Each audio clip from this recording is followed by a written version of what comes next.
All right, people, let's focus up here. This is our last day for notes for religion. So we're just about done with religion, and then we'll focus on that last section 5 on scientific revolution. And again, all of these things may feel disconnected, but all of this starts with the Renaissance and the idea of human beings having value and human beings having the right to rationally think about stuff. So that first thinking was about the church, and then our next thinking, our scientific revolution, will be applying some of that into the world of science. So again, sorry you couldn't answer the Bell question today because it is about Anabaptists, and that is what we're looking at next. So far, we have started at the beginning of this chapter with one church that everyone belonged to. From that one church, Martin Luther began to question the sacraments, indulgences, and we form our first Protestant faith called Lutheranism. From Lutheranism, we have people like John Calvin, Zwingli say, I think there's even more things, Luther, that could be different. So we move into those new religions, Protestant religions, Calvinism, and the difference of those. Now we're going to move into Anabaptists, which have nothing to do with people that are Baptists. I doubt any of you are Anabaptists because most of these people are either Amish or Mennonites, unless some of you have a hidden part of your life that I don't know about. We usually don't have a large contingency in high school of Mennonites or Amish, and we'll see where this goes. Now, for those of you that are people of faith and you're Protestant, one of the things that the Anabaptist does give us is this change of baptism, the idea of who can and when you should be baptized, that a true Christian church is voluntary community of adult believers. So for those of you that were not baptized at birth and you are baptized, traditionally that's a choice that you come to yourself as a young adult. You, whichever kind of part of your religious belief that is, that you go through classes or you speak with the leader of your church, or you just decide to do it yourself. What Anabaptists begin to say is that is a voluntary thing, and it should not be, as they would say, done to you as a child or a baby, because how could you possibly even know what you're being baptized into? So the next step that's going to separate Protestants even more than communion is going to be baptism. What age are you baptized, and how will you be baptized? Then we have that whole thing. Is it a sprinkle or is it a dunk? And we continue to spread out these belief systems. The other things that make Anabaptists, who again, these will eventually come into the United States as, I'm sorry, I got to add another group. They'll either be Quakers, Mennonites, Amish, will be the other things that they believe. And the one that really sets them apart from everyone else is that anybody can be a minister. Anybody can be a leader of the church. There is nothing that you necessarily have to do to be a leader of the church. Anabaptists believe in complete separation of church and state, that the government had no real authority over Christians. So if you live in the United States and you are Amish, Quaker, or Mennonite, bless you, and for whatever reason our country needs to institute a draft for war, if you are Amish, Mennonite, or Quaker, you do not have to participate in that draft. You're a conscientious objector with this complete separation of church and state. Anabaptists will not hold public offices. They will not bear arms. So obviously that gets them out of any kind of draft that the government or military puts in place. So here's the other part of this. When you have two groups of people that typically do not get along at this point, our people of Catholic faith and our people of Protestant faith, they band together because of this one other thing, you know that one other thing is a really huge threat. And Catholics and Protestants are going to brand them as dangerous radicals. And both groups, Catholics and Protestants, agree to persecute these people. It is why we have a very large contingency in the United States of Quakers, which is the whole state of Pennsylvania is founded by Quakers, which is why it's called the Quaker state and all those things. And then we will also have a fairly large number of Amish and Mennonites. You will not find those groups of people spread around Europe because both Catholics and Protestants agree to persecute. And when we're talking about persecute in this time period, that means kill. It doesn't just mean we're going to make your life difficult. It means we're going to kill you for your belief systems. And the threat to the belief system is the separation of church and state. The threat to them is they won't bear arms. The threat is they won't pledge an allegiance to any of those things. It's one of the reasons we have lots of rules like that in our public school systems. Like, you don't have to say the Pledge of Allegiance. You don't have to stand, because we had religious groups of people go to court and say, my religion says I don't have to do that. And that is why we cannot, and no one should, force you to stand or say the Pledge of Allegiance, because it is your right to do so if you do or do not. And it comes from religious groups and their religious belief is, I cannot take an oath to a flag. And that is, again, if you think religiously about that, that's their problem. That to them is like a graven image. And so they will not do that. And again, in our country, Amish and Mennonites are Anabaptists. These people will be persecuted. They will be driven out of every place in Europe. And the issue with them is they don't bear arms, right? So it's really easy to fight and persecute people who won't pick up something and shoot back at you. And so that's why they flee across the ocean and move into the United States. So our last look, really quickly, that we always like to look at is what is going on in the lives of women as a result of this change. Protestants are going to develop a new view of family, rejected the idea of a special holiness that comes from celibacy. So members of the Protestant faith, the leaders of their church, will be allowed to get married. Family will be placed at the center of human life. Continue the traditional subservience and obedience of a wife, and it is obedience, right? The traditional marriage ceremony that comes from, because what we have to do is move marriage from a sacrament, because that's a sacrament in the Catholic Church. And in order to be married in the Catholic Church, you have to agree to all these things. So the marriage ceremony for Protestants now becomes a civil ceremony. And part of that civil ceremony that begins in this time period is the word obey.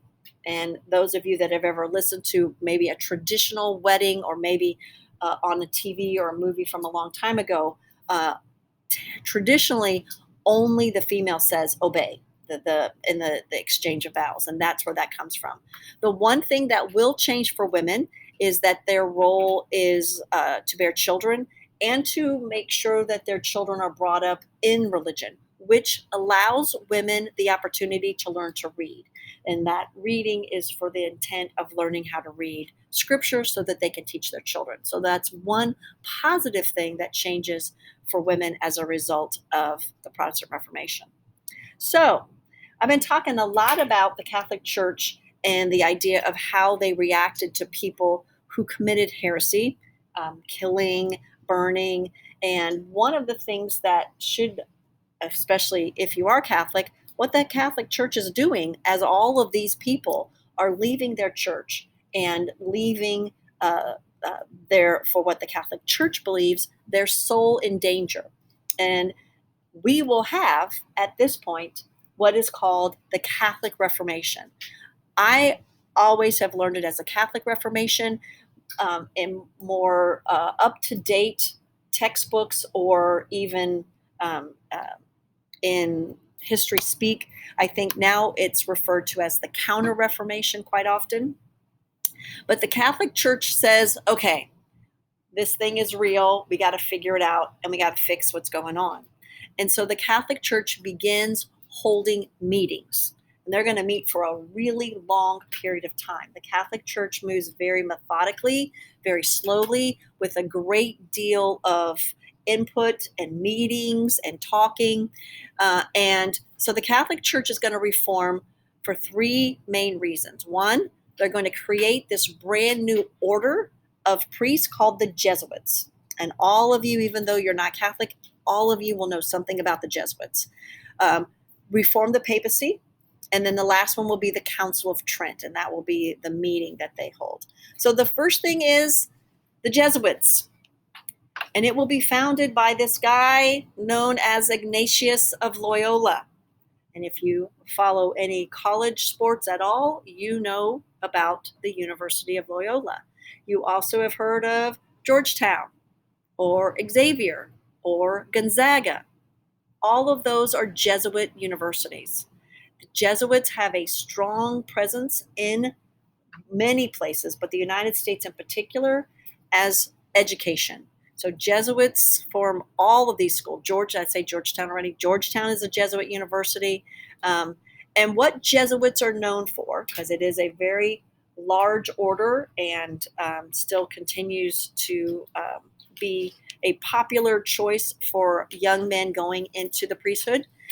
What they do is they take a vow of obedience to the Pope. And Jesuits and their order are warriors for Jesus. That's what they call themselves. They use education to spread their message, and they are incredibly successful at restoring. They come to the United States.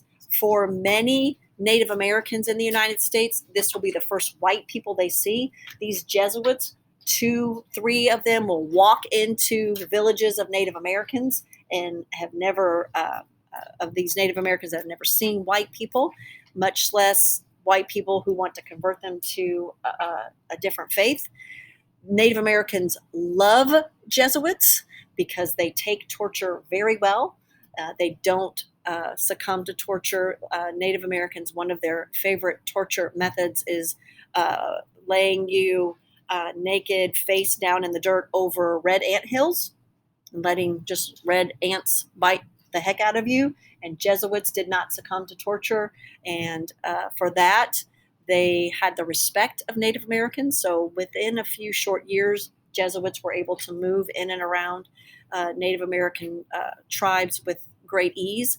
Again, the idea of education is important. And if you want to just, for 2 seconds, when we're done with this, Google Jesuit universities, you will see a giant list of highly successful academic universities linked to the Jesuits. The next thing they're going to do is reform the papacy. Pope Paul III is going to reform the papacy, recognize that there's problems, and the papacy and the Pope and the office of the Pope will change as a result of that. The most important part of this is the Council of Trent. The Council of Trent was called by Pope Paul III to reform the Catholic Church. It's going to meet off and on for 18 years. 18 years. They're going to talk. They're going to meet. They're going to discuss. They're going to discuss Protestant views. Are the Protestants right? Should there only be 2 sacraments? Are they right about communion? Are they right about that priests should get married? They're going to discuss this for 18 years. And at the end of 18 years, essentially what the Catholic Church says is, sorry, we are still right. And you guys are wrong. We are right. They don't change anything except one quick thing. They won't let you sell an indulgence anymore. So faith and good works necessary. That's exactly how we started out. The belief system of the Catholic Church, that you must have faith and you must do good works. They still believe in the 7 sacraments. They still believe in the Catholic view of communion. They kept celibacy for the clergy, still believe in purgatory. The only thing that essentially really changed was selling of indulgences were forbidden. The Catholic Church still gives indulgences, and I would assume that that is done for very important people and not very often, but the Catholic Church still gives them. They just don't sell them. And the only other real thing that the Catholic Church does is say we probably need to make sure that all of our priests are well educated. And again, that is part of what the Jesuits do. The Council of Trent is important for both the Catholic Church and members of the Catholic Church, for the understanding that our faith in our church is still here, it still stands, and it's still the one church that I've always known. And also as a result of that, in 18 years, thousands and thousands of people that converted to Protestantism are all going to come back to the church that they know.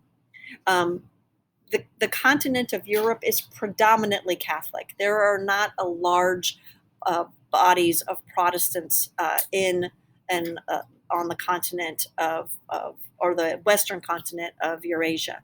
Northern Germany remains a heavily Protestant area, but there are entire countries that they're all Catholic. Italy, 99.9% Catholic. Spain is Catholic. France is Catholic. Austria is Catholic. Southern Germany is Catholic. Protestantism does not really take hold in Europe like it will in the United States and especially in England. And so lastly, most important thing to come out of the Council of Trent is the Catholic Church does not accept any new Protestant teachings and changed none of their traditional teachings, none at all. And if any of you watch a lot of college sports, in particular, if you watched a game last night in which the University of North Carolina defeated Notre Dame, I think maybe the score was like 101 to 50. 101 to 50, I'm pretty sure that's what it was. Many times, if the game is played at Notre Dame and Notre Dame is the host, there will be lots of commercials about the Catholic Church, and it is a predominantly call to come back to the one true faith. Overwhelmingly, that will be what the Catholic Church is calling out.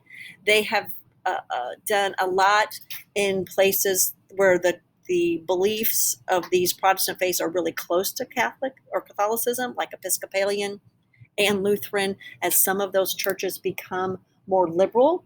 And for people who are very conservative in their thinking about religion, the idea that perhaps a female could lead a church, or perhaps someone of a LGBTQ community could lead a church, is troublesome for many of those people. And the Catholic Church says, come back here. This is the traditional church. This is the church that you've known. And so they have made in the last 10 years a real solid attempt as a commercial endeavor to welcome people back to their church. But the essential important thing about the Council of Trent is that the Catholic Church accepts no Protestant thinkings. They don't accept anything from Martin Luther. They don't accept anything from John Calvin, and they don't change any of their belief systems. All right? Any questions about any of that? All right. So guess what? For the rest of the year, we're pretty much done with religion. That is it. We don't have to talk or do any else. Not that that's a bad thing, but I think sometimes it feels like we do that a lot. Anybody have questions?